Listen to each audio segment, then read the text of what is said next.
Good morning everybody, my name is Uwe Diegel and I'm here to show you how to actually take a blood pressure using the iHealth BP5 blood pressure monitor. It's a digital blood pressure monitor manufactured by the iHealth Corporation.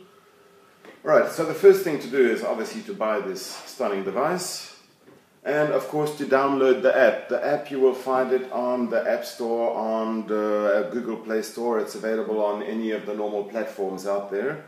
And it's available for free. So you just download the app, you install it like any normal app, it's completely free. Then, first thing to do is you open this beautiful device. As you can see, it opens exactly like all the Apple devices. And this is what the BP5 blood pressure monitor looks like. As you can see, it's quite a beautifully designed device. Now the first thing you're going to have to do is to charge the device. As it comes out of the box, it's delivered with the right cable, with a USB cable. You just take the cable and then you just plug it into the device, and it normally should take about 20-25 minutes for you to load the device. Now a few things about this device. It is delivered firstly with what we call a universal cuff. This is quite important because a normal blood pressure monitor, digital monitor, is delivered with a standard size cuff of 22 to 32 centimeters, which means that people with larger arms need to buy an extra large cuff to actually make the cuff fit on their arm. Now the universal cuff means that it goes not just from 22 to 32 but from 22 to 42, so there's no longer a need for people with large arms to buy a large cuff. This is quite important because miscuffing, the wrong size of cuff, is probably today the most important reason for misdiagnosis of blood pressure. Alright, so first time you use it, you need to connect it to the device. To connect to the device, you go to your settings, you choose Bluetooth, you select a device like any normal Bluetooth device, and you pair the device. Once it's paired, then everything should be completely automatic. Now, before you take a blood pressure, you should sit down and relax for 5 minutes, because blood pressure is a moving parameter. It is relatively unstable, it changes throughout the day. A normal systolic blood pressure will vary by about 30 points. When people are angry, when they're tired, the systolic tends to go up. So it's quite important that you actually relax consciously for 5 minutes before taking your blood pressure. The best time to take your blood pressure is in the morning, before you eat, before you drink, as you get out of bed. If you take your blood pressure between 2 and 4 in the afternoon, that is when it's at its highest.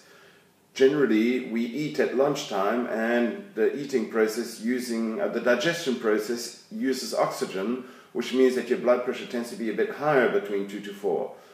What's important when comparing a blood pressure monitor to another blood pressure is that we always use the same time. You have to compare apples to apples and oranges to oranges. It's a complete waste of time for you to compare a blood pressure in the morning to a blood pressure in the afternoon. In fact, to really know your blood pressure, you should follow what is today called the rule of 3, which is to take your blood pressure 3 times in a row in the morning, 3 times in a row in the evening, and do this for 3 days, and then do the average of all the results. And then you will have a really good idea of what your blood pressure is. Taking a single blood pressure is not really representative because there's dozens of factors that might have caused your blood pressure to go higher at that specific moment. Alright, so let's take a blood pressure. Now, if you notice on this blood pressure monitor, there's 2 different things. It says up and down. So as soon as, in fact, so obviously up should be up, you put it on, and as soon as it's detected a pulse, it automatically switched itself on, and it connected to the app, and the app is now ready to go, as you can see on this app here. I'll just try to get a better angle. There you go.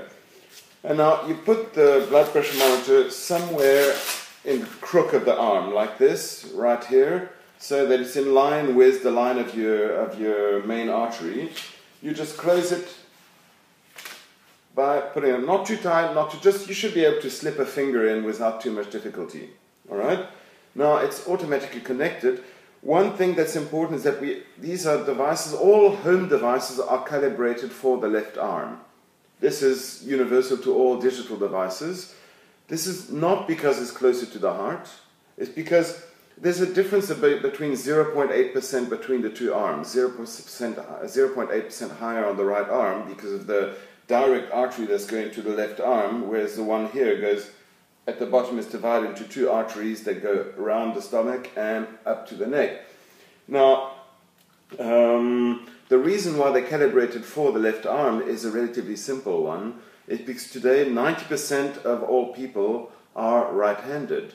Well, to be specific, it's 10% of women are left-handed and 12% of men are left-handed on average. And it's just a lot easier for a right-handed person to put it on the left arm. So that's the reason why they calibrated for the left arm. This having been said, 0.8% is a negligible amount in terms of blood pressure.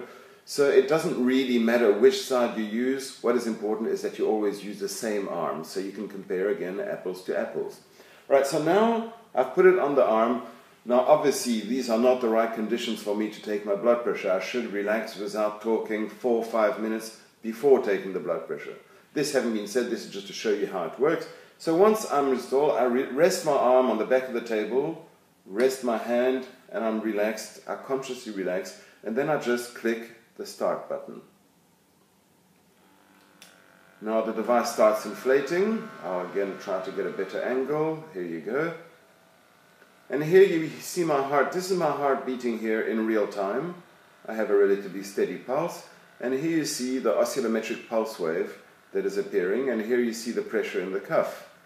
It is busy inflating and it is measuring at the same time. As you can see, my pulse waves are quite steady. The pulse waves are really useful, and as you can see, because I'm talking during my blood pressure, it's raised my diastolic by about 8 to 9 points. Obviously, if you do it without talking, it will have a much lower reading. Let's do it once without talking, so I'll just go here and press blood pressure, and I'll do a reading without talking.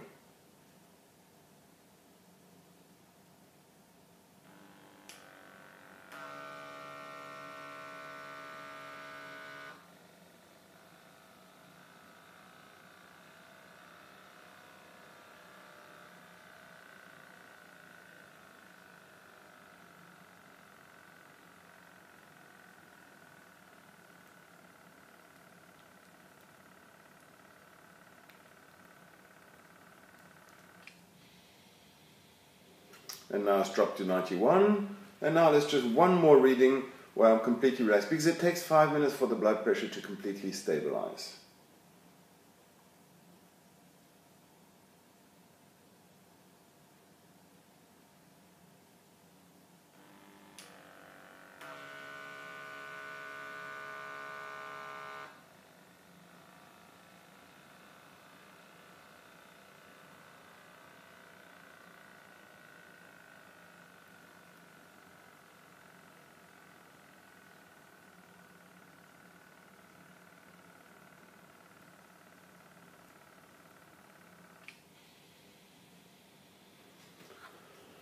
And as you can see, the blood pressure has dropped to 120/88, which is perfectly normal. It will automatically classify it according to the WHO recommendation. So as you can see, oopsie, sorry, I switched it off by accident. Let me start that again and go back to where I was. Let me just go into the history, my blood pressure. There we go. Put it in list form, and here you can see the graph of my blood pressure during the last 3 weeks. Well, it's difficult to see like this. There you can see it's been going up and down because I do a lot of demonstrations and I'm talking.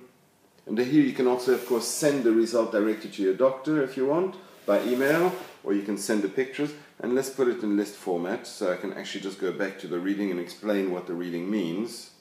So this was my last reading. As you can see, it's right here, it's flashing in green, which means that I'm perfectly normal. I think everybody understands that green is good, yellow is less good, and red is more dangerous. But if you don't, the nice thing about these wonderful new smartphones and tablets is that if there's anything that you don't understand, you just touch it and it will explain the reading. Sorry, I went too fast there. I can't see, I'm upside down. You see now it just explains what the blood pressure is. And of course, if you want to go down, you can see it's set according to the WHO. And here at the bottom, you can see my pulse wave, which is perfectly normal, in the shape of a fishbone, no irregularities. So I think I will survive the day. Now, it's quite important, blood pressure, to realize what blood pressure actually means. Because quite often your doctor is going to tell you, oh, your blood pressure is 120/80 or 130/80. The doctor tends to round off to the closest digit. Basically, for blood pressure to be quote unquote normal, it has to be between 110 to 140 over 60 to 90. So when a doctor tells you that your blood pressure is 120/80, it doesn't mean that it's actually 120/80. What it means is that you have a perfectly normal blood pressure, because tomorrow you might be 132/76, or you might be 127/76. But in both cases, you'll still be, from a medical point of view, 120/80, because your blood pressure is normal. So 120/80, don't get scared if you have a slightly different result on the blood pressure monitor. It's perfectly normal, because 120/80 is a generic number that is given for a normal blood pressure. So now this result has automatically been sent to my database. Sorry, I'm just trying to get back to it. And now you can see my database, and you can see the evolution of my blood pressure. And the nice thing about this is you can also see the direct relationship between your blood pressure, your weight, your diabetes, your activity, how many calories you take, what the exercise you're taking.